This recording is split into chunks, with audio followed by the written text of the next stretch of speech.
अस्सलाम वालेकुम, welcome to my channel E4U activities. Dear students and teachers, आज मैं लेकर आया हूं क्लास 9 3.5 ग्रेट साइंटिस्ट इस लेसन का उर्दू और हिंदी एक्सप्लेनेशन लेकर। यह जो लेसन है पेज नंबर 89 से पेज नंबर 93 तक है। 5 पेज पर यह मुश्तमिल है और हम जो है इसका 2 पार्ट में एक्सप्लेनेशन देखेंगे।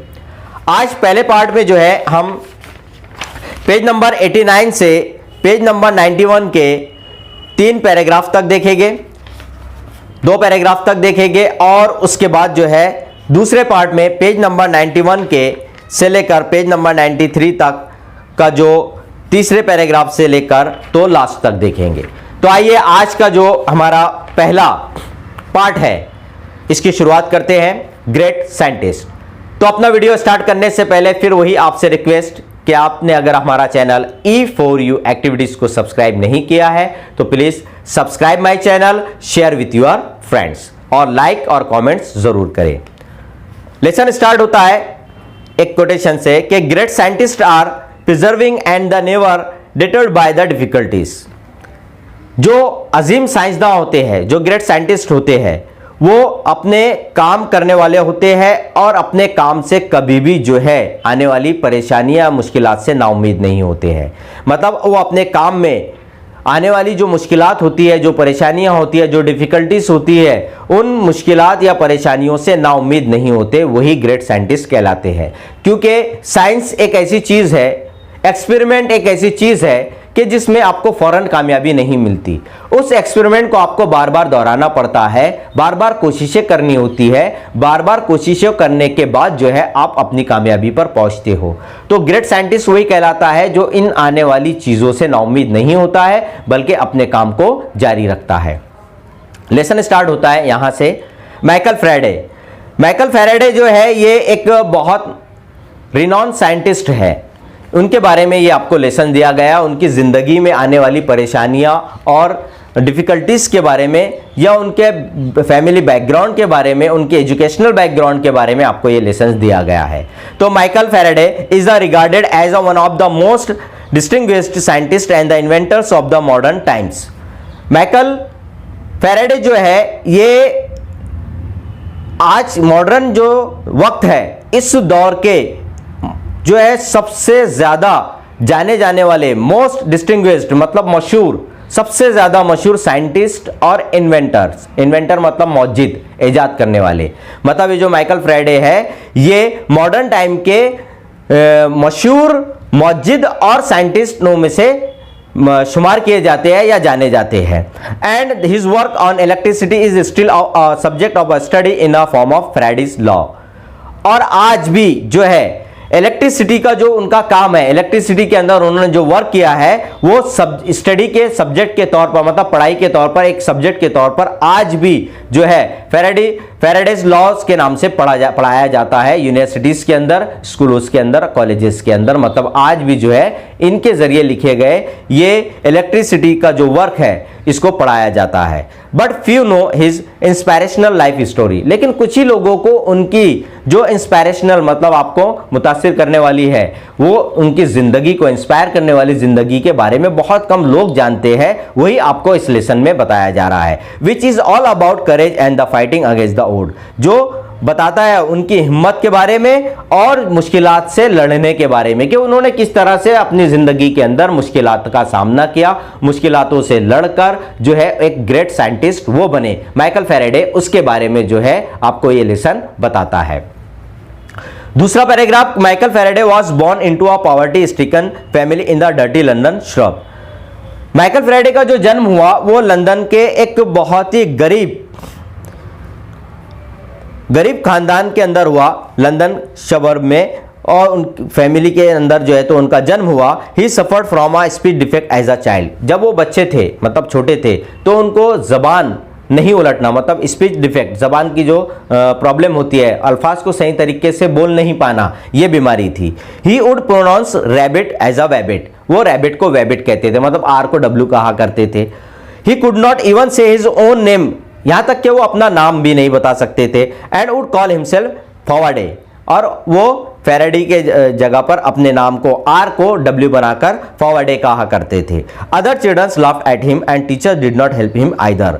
दूसरे बच्चे उनके इस प्रोनाउंसिएशन की वजह से, इस स्पीच डिफेक्ट की वजह से उनका मजाक उड़ाया करते थे, उन पर हंसा करते थे, यहाँ तक कि टीचर भी उनकी मदद नहीं कर सकते थे। When he was 12, जब वो 12 साल के हुए, his mother was forced to take him out of school। अब जब बच्चे उनका मजाक बनाते थे, स्कूल में उनको छेड़ा करते थे, सताया करते थे, जब वो 12 साल के हुए तो उनकी माँ ने उनको स्कूल से निकाल दिया। thus putting on an end to his formal education। यहाँ उनकी इब्तदाई तालीम जो थी उसका खात्मा हो गया, मतलब 12 साल तक ही वो तालीम हासिल कर पाए। बाद में उनकी माँ ने जो है उनको स्कूल से निकाल दिया। Next paragraph. At 13, however, he started working with a book binder। फिर जब वो 13 साल के हुए तो उन्होंने बुक बाइंडिंग का काम शुरू कर दिया। Binding hundreds of book during the day and staying up all nights to read them. तो दिन भर वो क्या किया करते थे, सैकड़ों किताबों की बाइंडिंग किया करते थे और रात में रुक कर जो है उन किताबों को पढ़ा करते थे। तो देखिए किस तरह से उन्होंने अपने पढ़ने का काम स्टार्ट किया। दिन भर किताबें बाइंडिंग किया करते थे और रात में उन किताबों को पढ़ा करते थे, क्योंकि 12 साल की उम्र में उनकी माँ ने उनको स्कूल से निकाल दिया था। Reading thought become his obsession. पढ़ाई उनका जुनून बन गया था, मतलब पढ़ना उनका जुनून बन गया था। One day he came across a book on electricity which had been sent to his master for binding। एक बार उनके सामने एक इलेक्ट्रिसिटी से रिलेटेड एक किताब गुजरी जो उनके मास्टर ने उनको बाइंडिंग के लिए दिया था। He started reading it and was completely hooked। जब उन्होंने उस इलेक्ट्रिसिटी के बारे किताब को पढ़ना शुरू किया तो वो उसमें पूरी तरह से मतलब महू हो गए, पूरी तरह से वो चुक गए, उसमें खो गए। Which soon that was his first introduction to the subject of electricity। जब उन्होंने ये किताब पढ़ा तो इलेक्ट्रिसिटी इस सब्जेक्ट से पहली बार उनका सामना हुआ। Which soon become a lifelong fascinations। बाद में फिर जो है ये उनकी ज़िंदगी भर की दिलचस्पी या लगाव बन गया। मतलब जब उन्होंने पहली बार इलेक्ट्रिसिटी की किताब उनकी नज़रों से गुजरी और उन्होंने उसको पढ़ा तो ये सब्जेक्ट पढ़ने के बाद उनमें इतना इंटरेस्ट उसमें पैदा हुआ कि फिर सारी ज़िंदगी जो है वो इस सब्जेक्ट पर, इलेक्ट्रिसिटी के सब्जेक्ट में उनकी दिलचस्पी पैदा हो गई और उनका पूरा काम भी जो हुआ वो इलेक्ट्रिसिटी इस सब्जेक्ट पर ही हुआ जो इस वजह से हुआ।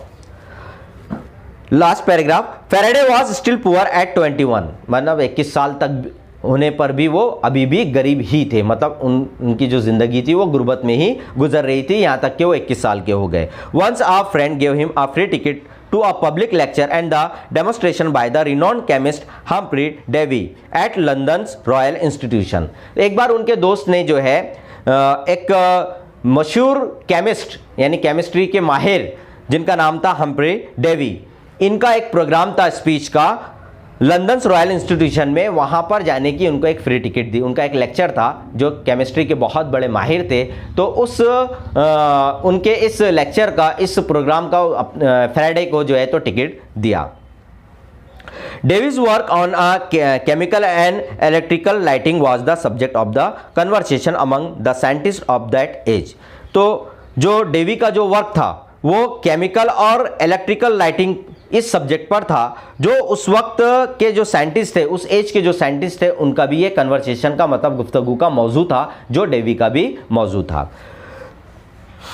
डेवी का ये जो मौजू था, तो यानी जो स्पीच दे रहे थे, जो प्रोग्राम था वो इस टॉपिक के ऊपर था, केमिकल एंड इलेक्ट्रिकल लाइटिंग। इस टॉपिक के ऊपर वो उस प्रोग्राम में बात करने वाले थे। 70 पेज नंबर 90 यहाँ से स्टार्ट होता है। 70 ईयर्स लेटर, 70 साल बाद, 70 ईयर लेटर 70 साल बाद, अक्रॉस द अटलांटिक ओशन, मतलब अटलांटिक का जो समंदर है यूएसए में, अमेरिका में, यूनाइटेड स्टेट ऑफ अमेरिका में, the same work enable Thomas Edison to the produce the first consistent light bulb. Thomas Edison जिसने जो है बल्ब की इजाद की थी, तो 70 साल पहले जो है अमेरिका के अटलांटिक समंदर के पार जो है इस साइंसदान ने जो है इस टॉपिक के ऊपर जो है तो मुतवातिर बल्ब, लाइट बल्ब पर काम किया था। वही टॉपिक पर जो है तो ये बात कर रहे थे। डेट डे इन 1812, 1812 में उस दिन, Faraday was the spell bound by the Davis lecture. Spell bound हो जाना मतलब पूरी तरह से खो जाना, बहुत ज़्यादा मुतासिर हो जाना, पूरी तरह से खो जाना।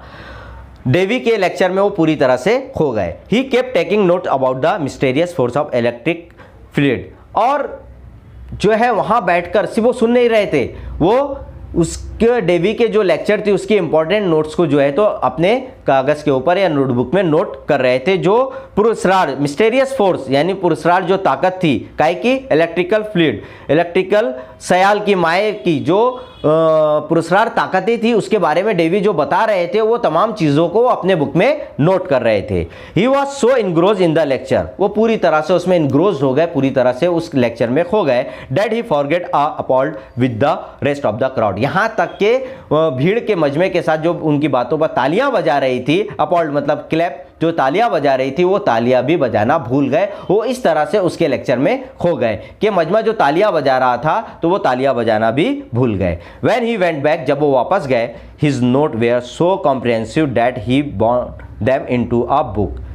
फिर जब वो वहाँ से वापस गए तो उनके पास जो नोट तैयार हुई थी, लेक्चर की जो पॉइंट्स उन्होंने नोट किया था वो बहुत ज़्यादा वसी हो गई थी बाद में, जिसको उन्होंने बुक के अंदर, किताब के अंदर कन्वर्ट किया, meaning to give it to Davy someday, ताकि वो डेवी को ये किताब यानी जो उन्होंने उनके पॉइंट्स नोट किया था उसको किताब की शक्ल में ढालकर बाइंडिंग कर रखा ताकि डेवी को वो गिफ्ट कर सके। Faraday decided that he didn't just want to sell the book। उन्होंने उस दिन ये तय कर लिया था कि ये किताब को वो बेचेंगे नहीं। He wanted to be a great scientist, क्योंकि वो भी एक अजीम साइंसदान बनना चाहता था। Good enough to write his own books, और उनके लिए काफ़ी था अपनी खुद की किताब तैयार करने के लिए। वो जो डेविस की नोट्स थी वो नोट्स उनके लिए काफ़ी थी जिसके ज़रिए वो अपनी खुद की एक किताब तैयार कर सकते थे। Davy become his role model, Davy उनके रोल मॉडल बन गए। But there was a problem, लेकिन यहाँ पर एक मसला था। मसला क्या था? He did not have the social status, money and the education to pursue science.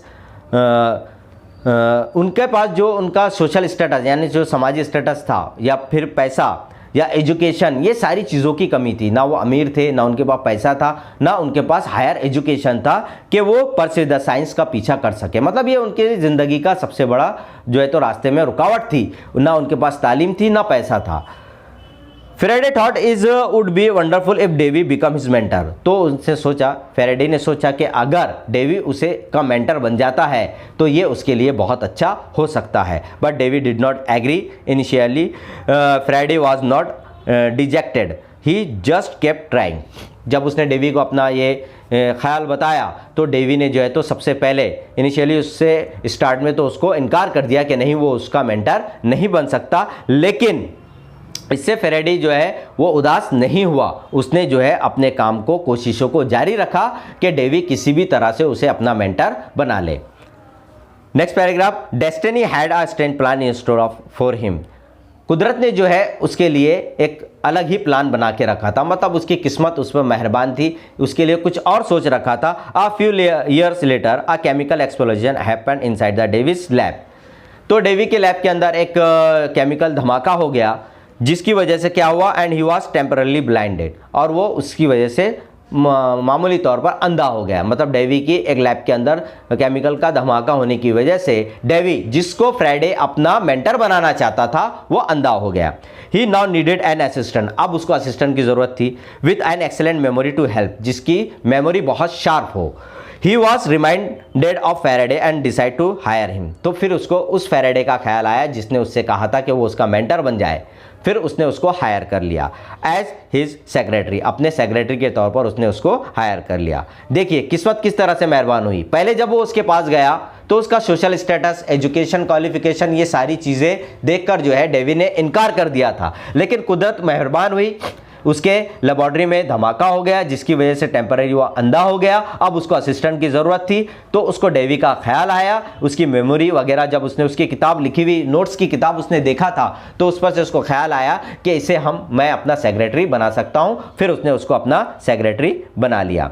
Davy never believed Faraday could do anything in the field of science going by his social status and education. Davy को अभी भी यकीन नहीं था कि Faraday science के अंदर कुछ कर सकता है। उसके सोशल स्टेटस और उसके एजुकेशन की वजह से वो इसको इस बात की उम्मीद नहीं थी कि फेराडे जो है साइंस के अंदर कुछ कारनामा कर सकता है। He therefore dismissed Faraday's aspiration and advise him to stick to book binding. उसने जो है इसलिए जो है तो फैराडे को जो ऑफर दिया था, फैराडे ने जो उसको ऑफर दिया था उसने उसको डिसमिस कर दिया था और उससे कहा था कि तुम बुक बाइंडिंग का ही काम करो, यही तुम्हारे लिए सुइटेबल है। बट फैराडे वॉज रिलेंटलेस, लेकिन फैराडे जो था वो बेलगाम था, क्योंकि उसमें लगन थी, उसमें जोश था, उसमें एक चाहत थी, एक दिलचस्पी थी। He work day and night and learn as much as he could about Davy's experiment. उसने रात दिन कोशिश की और अपने उस काम को यानी अपने आप को उस लायक बनाया कि वो डेवी के काम आ सके। उसके एक्सपेरिमेंट के बारे में जानकारी हासिल की, उसके एक्सपेरिमेंट को देखा और सीखने की कोशिश की। Soon Faraday become indispensable to Davy. बाद में जो है फैराडे ने जो ये सारी चीज़ें, देखिए आप ख्याल रखिए, सिर्फ 12 साल की उम्र में स्कूल से निकाल दिया गया, तालीम की कमी, पैसे की कमी, लेकिन जोश, लगन और जज्बा, उसने जो है ये सारी चीज़ों से साबित किया कि बाद में क्या हो गया, वो इंडिस्पेंसेबल टू डेवी की ज़रूरत बन गया। मतलब वो इतना माहिर हो गया इन कामों के अंदर कि अब वो डेवी की ज़रूरत बन गया। And was promoted to his lab assistant, और फिर डेवी ने उसको अपने लैब का असिस्टेंट बना दिया। This was his first step toward a scientific career. तो ये साइंस के कैरियर की तरफ उसका पहला कदम था, कामयाबी वाला पहला कदम था। उसको लैब का जो है तो उसने असिस्टेंट बना दिया।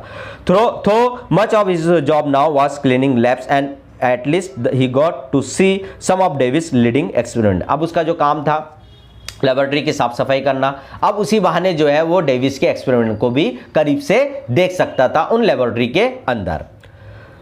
पेज नंबर 90 का last paragraph. Even then Davy did not have much hope for the Faraday. हालांकि डेवी को फैराडे से बहुत ज्यादा उम्मीदें नहीं थी। रीजन उसकी पढ़ाई और उसका सोशल स्टेटस।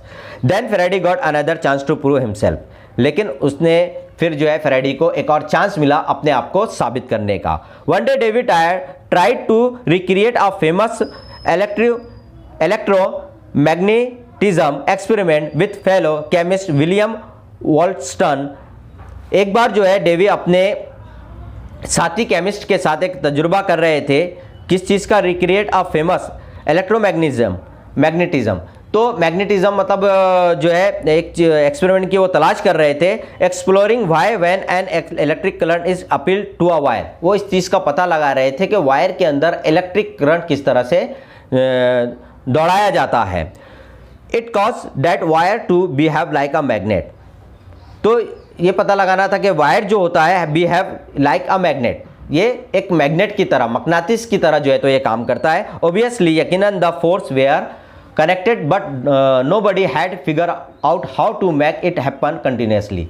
तो उससे ये साबित तो होता था कि जो फोर्स है, जो ताकत है, मकनातिसी जो ताकत है, ये कनेक्ट होती है, लेकिन इस बात का कोई भी पता नहीं लगा पाया था कि वो कंटिन्यूसली किस तरह से फिगर आउट होगी, बाहर निकलेंगे कंटिन्यूस, यानी इस वायर के अंदर कंटिन्यूस किस तरह से इस करंट को चलाया जा सकता है इस मैग्नेट के जरिए या मकनातिसी ताकत के जरिए। इस बात का किसी ने पता नहीं लगाया था। Davy believe that if he could find out why it happen and control it. तो डेवी को यकीन था कि अगर वो पता लगा लेता है कि ये किस तरह से होता है, कंट्रोल होता है और किस तरह से ये कंटिन्यूसली जो है फोर्स चलता है, इसका वो पता लगा सकता है। But he was unable to figure it out. बार बार कोशिश करने के बाद भी जो है तो वो फिगर इट आउट इसका पता नहीं लगा पाया।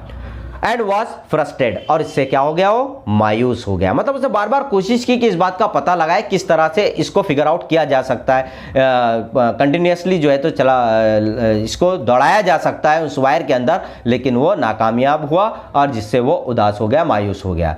ही देन टीज फैराडे, फिर उसने फैराडे को टीज किया, asking him to try his hand and it other after he was done cleaning the lab. फिर उसने फैराडे से कहा, फैराडे तुम एक काम करो कि जो चीज़ की मैं तहकीक कर रहा हूं इसको तुम ट्राई करके देखो, जब तुम लेबोरेटरी को साफ कर लोगे उसके बाद तुम भी इस पर कोशिश करके देखो। फिर क्या हुआ?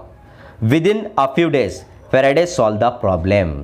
देखिए कुछ ही दिन के अंदर फैराडे ने उस प्रॉब्लम को सॉल्व कर लिया। मतलब जो डेविस उस दौर का माहिर इलेक्ट्रीशियन, माहिर साइंटिस्ट, केमिस्ट, वो इस बात का पता नहीं लगा पाया, उस बात का, उस एक्सपेरिमेंट का कामयाब तजुर्बा जो है किसने कर लिया? फैराडे ने कर लिया, जो 12 साल में स्कूल छोड़ चुका था, नहायत ही गरीब खानदान से था, जिसने हायर एजुकेशन या साइंस से रिलेटेड कोई पढ़ाई नहीं की थी। उसने चंद हफ्तों में इस प्रॉब्लम को सॉल्व कर लिया। In fact he went further and the result was the first induction motor. बल्कि वो यही नहीं रुका, उसने अब इस काम को आगे ले गया, इस तहकीक को और आगे ले गया, और आगे ले जाकर उसने इसके जरिए एक इंडक्शन मोटर की इजाद की, which converted electrical current into the continuous mechanical motion.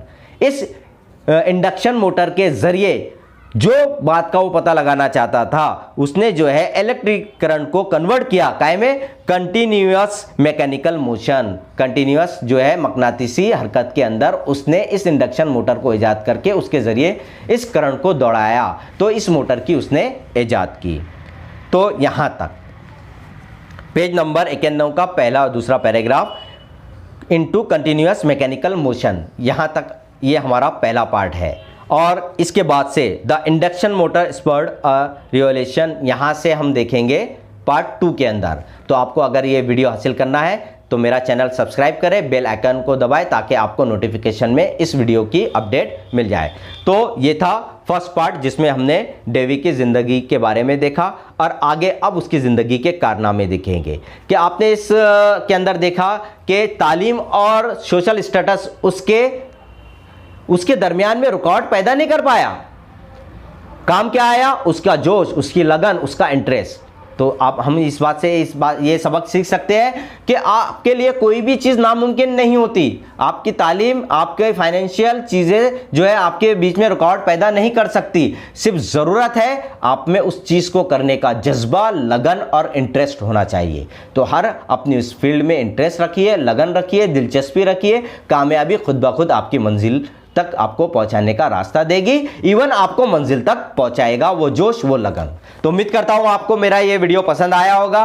तो अगर आपको ये वीडियो पसंद आया है तो आपके कमेंट के साथ मुझे ज़रूर बताएं, वीडियो को लाइक करें और शेयर करें। तो बने रहे मेरे साथ, देखते रहे मेरा चैनल E4U एक्टिविटीज़। मिलते हैं पार्ट 2 में। Thank you very much.